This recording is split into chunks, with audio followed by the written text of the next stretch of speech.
जय श्री राधे कृष्णा।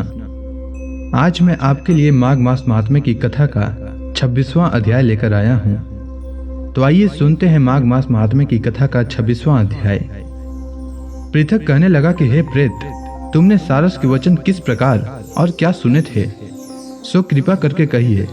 प्रेत कहने लगा कि इस वन में कोहरा नाम की नदी पर्वत से निकली है।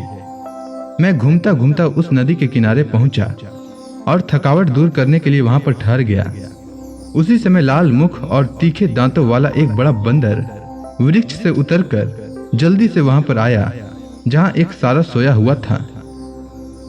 उस चंचल बंदर ने कई एक पक्षियों को देखकर उस सोए हुए सारस को पैरों से पकड़ लिया और तो सब पक्षी वहां से उड़कर भाग गए, परंतु सारस भयभीत होकर विलाप करती हुई वहीं पर रुक गई। नींद के दूर होने तथा भय से नेत्र खोलकर सारस ने बंदर को देखा और मधुर वाणी से कहने लगा, हे बंदर, तुम बिना अपराध मुझको क्यों दुख देते हो? इस संसार में राजा भी केवल अपराधियों को ही दंड देता है। तुम्हारे जैसे श्रेष्ठ प्राणी किसी को पीड़ा नहीं देते। हम अहिंसक और दूसरे के कर्मों को नहीं देखते। जल की काई खाने वाले, आकाश में उड़ने वाले, वन में रहने वाले, अपनी स्त्री से प्रेम करने वाले, दूसरों की स्त्री को त्यागने वाले, दूसरों की बुराई से दूर रहने वाले, चोरी न करने वाले, बुरों की संगति से वर्जित, किसी को कष्ट न देने वाले, सो इस प्रकार मुझ निरपराधी को हे बंदर छोड़ दो। मैं तुम्हारे पहले जन्म के वृतांत जानता हूँ। यह वचन सुनकर वह बंदर उसको छोड़कर दूर बैठ गया और कहने लगा कि तुम मेरे पूर्व जन्म के वृतांत को कैसे जानते हो? तुम अज्ञानी पक्षी हो और मैं वन में घूमने वाला हूँ।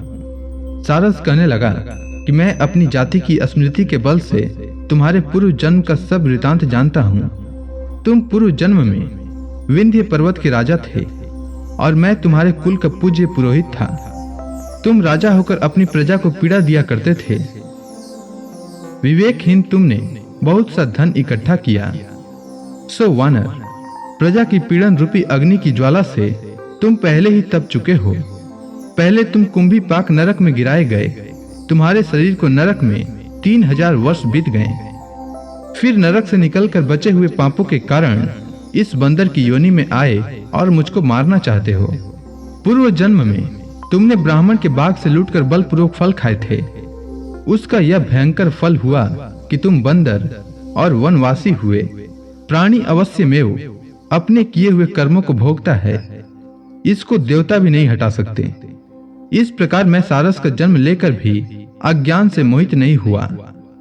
इतनी कथा कहकर वानर कहने लगा कि यदि ठीक ही जानते हो तो बताओ तुम पक्षी कैसे हुए?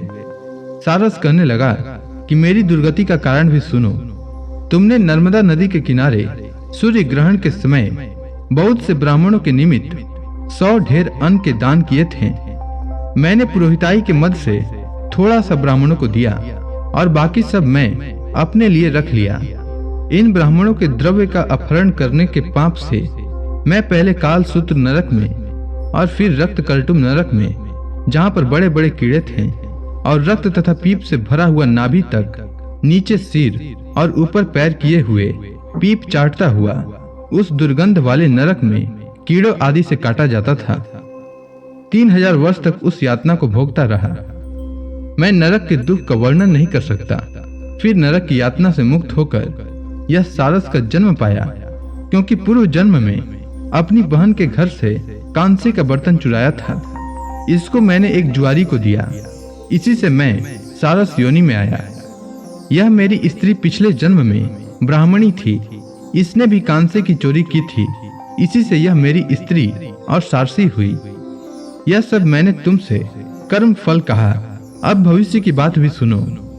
अब मैं, तुम और यह मेरी स्त्री भी हंस होंगे और काम रूप देश में सुख से निवास करेंगे। फिर इसके पश्चात गौर योनि में और फिर जाकर दुर्लभ मनुष्य योनि को प्राप्त होंगे। इसमें मनुष्य पाप और पुण्य दोनों ही कर सकता है। इस प्रकार शिव की माया से यह सारा जगत मोह को प्राप्त होता है।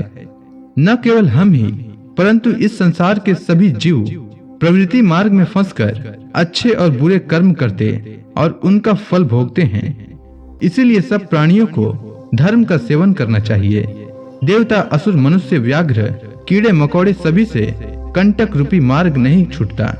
केवल वेदांत जानने वाले योगी ही इस मार्ग से बच सकते हैं। इसी कारण बड़े बड़े महात्मा भी कर्म फल को टाल नहीं सकते। उपाय से तथा बुद्धि से कोई भी इसको नहीं बदल सकता। तुम पहले राजा थे, फिर नरक में गए, अब बंदर की योनि में वन में फिरते हो और फिर भी ऐसा ही जन्म पाओगे। ऐसा विचार कर आनंद पूर्वक और धैर्य धर कर विचरते हुए काल की प्रतीक्षा करो। तब वानर ने कहा कि पहले जन्म में मैं तुम्हारी पूजा करता था, अब तुम मुझको प्रणाम करते हो। तुम जाति के स्मरण से मेरे और पूर्व जन्म के वृतांत को जानते हो। आनंद पूर्वक रहो, तुम्हारा कल्याण हो। तुम्हारे वचनों को सुनकर मैं मोह रहित होकर वन में विचरूंगा। प्रेत कहने लगा कि हे पृथक, मैंने नदी के तट पर बंदर और सारस का यह संवाद सुना, तब मुझको बोध हुआ और मोह तथा शोक का नाश हुआ। तो इसी के साथ माघ मास महात्म्य की कथा का 26वां अध्याय पूर्ण हुआ। अब आगे की कथा मैं कल लेकर आऊंगा। तब तक के लिए भगवान श्री कृष्ण का नाम लेते रहें। तो प्रेम से बोलिए भगवान श्री कृष्ण की जय, विष्णु भगवान की जय, समस्त देवी देवताओं की जय।